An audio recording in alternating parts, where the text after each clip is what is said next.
Hi, I'm Patu from freefincal, and here's a simple way by which you can easily spot mutual funds that have bet their benchmark indices.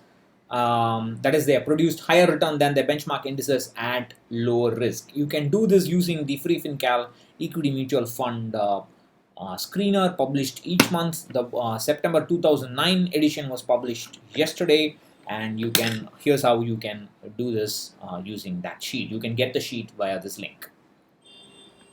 So first we define what is known as excess return of the fund. That is, let's say over a 5-year period, we find the return of the fund, we find the return of the benchmark, and then we say fund return minus benchmark return.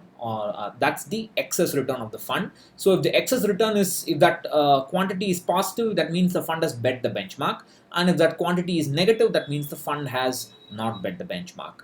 Then we define what is known as excess risk. Risk or volatility is defined as the standard deviation of the fund. That is, you take monthly returns or you can take daily returns, and you find out how much individual monthly returns or daily returns deviate from the average monthly return or daily returns. That's called standard deviation. I have a video on this, you can check that out. And higher the standard deviation, higher the volatility. So you what you do is, over the same 5-year period, you take the standard deviation of the fund and subtract the standard deviation of the index from that. That's called excess risk of the fund. If the excess risk of the fund is positive, that means the fund has got higher risk than the benchmark. If the excess risk of the fund is negative, then the fund has got lower risk than the benchmark. Now you calculate these for all the funds that you have, and then you plot the excess return of the fund in the y-axis, that's the vertical axis, versus the excess risk of the fund in the horizontal axis, and this is over 5-year period. Now you can divide the whole graph into 4 regions. In this region, the fund has got higher return than the index, but it has taken higher risk to do so. In this segment, the fund has got higher return than the index, but it has taken lower risk to do so. And in this segment, it has got lower return than the index, but also it has taken lower risk than the index. And in this region, the fund has got a lower return than the index, but has taken higher risk than the index. Clearly, this region is something that you should avoid. This 4th quadrant here, you should avoid. Higher return and higher risk is okay. Lower return and lower risk is also okay, but the ideal situation would be higher return at lower risk. Now you can easily screen for such funds using the screener. In fact, this month I have already applied the screener while publishing it. The screener is available for rupees 111 every month, and you can get this month's screener via that link. So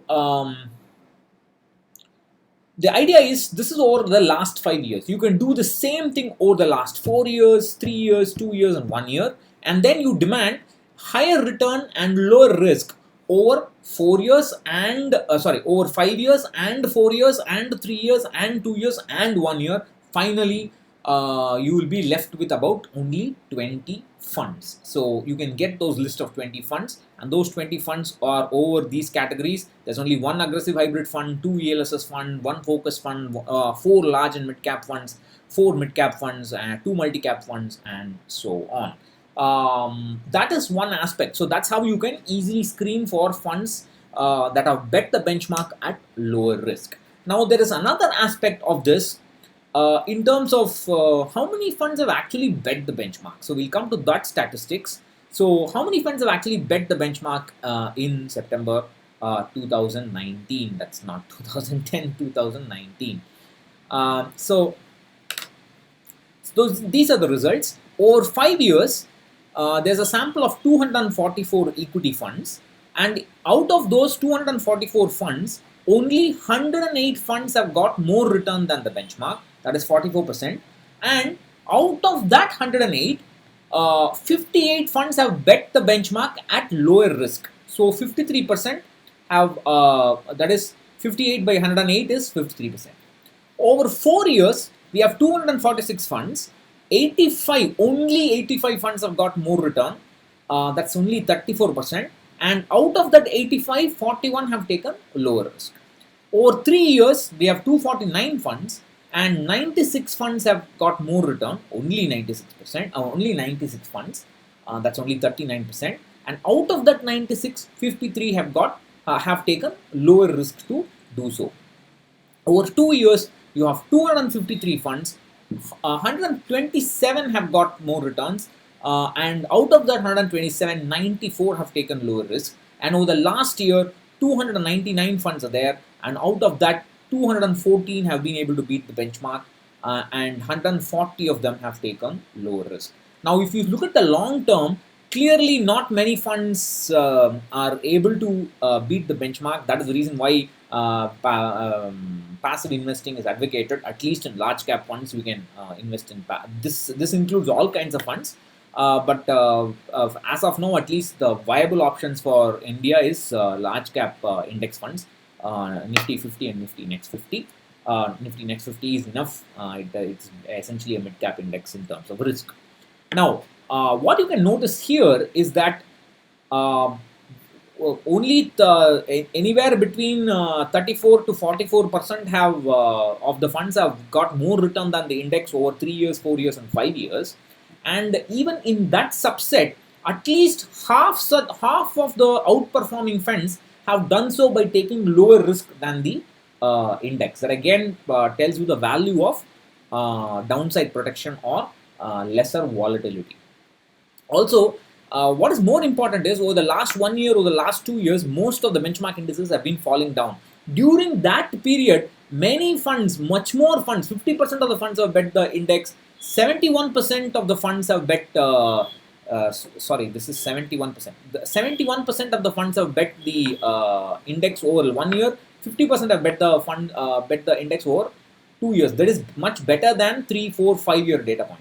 What is more important is the percentage of funds that have taken lower risk while beating the benchmark is suddenly much higher. See, notice that it is now 74%. Earlier it was only about 50%. Now it's 74% and 65%. So when in general low volatility is good, but in particular when the index is falling down, low volatility becomes much more valuable. Of course, this again points to this again advocates passive investing because you don't know which funds are going to beat the benchmark and so on. But clearly, there's no disagreement here. Clearly, in the case of large caps, there's no need for active funds anymore, I think, at least for long-term goals. And that was the case even before the SEBI categorization rule. That is not something new. But still, there's no viable mid-cap fund. There is a ETF, but you can't trust that about volatility and so on. There's really not many mid-cap and small-cap index options. Don't say Motilal Oswal. We don't even know how that's going to perform. We have to wait and see. But that is the reason why, since there is not in the multi-cap space, in the large and mid-cap space, in the mid-cap space, in the small-cap space, since there are no index options, looking for funds with low volatility and good downside protection becomes more important, and that's where the freefincal screener will help you. So that's what I wanted to say in this video. If you have any comments, please share below. Thank you. Bye-bye.